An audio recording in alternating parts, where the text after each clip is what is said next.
voertuig is het voertuig voor alle panzerinfanterie-eenheden en dus ook het voertuig waar ze eventueel mee op uitzending gaan.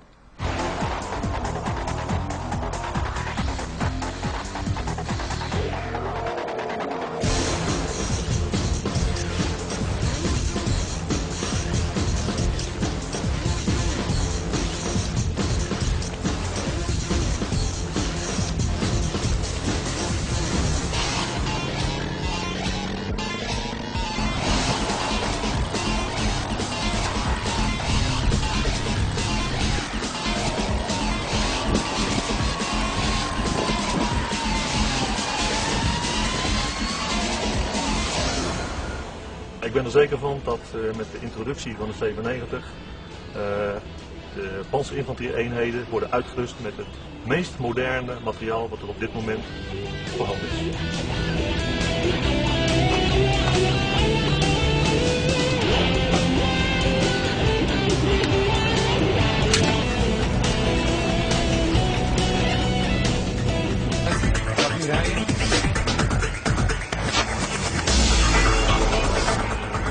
Je kan dus natuurlijk heel mooi nagaan wat er allemaal gebeurt.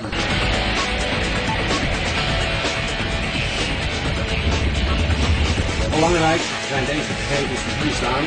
Met name dit gedeelte, dat betekent dat het kanon het vuur staat. Ja, duidelijk, dat was het.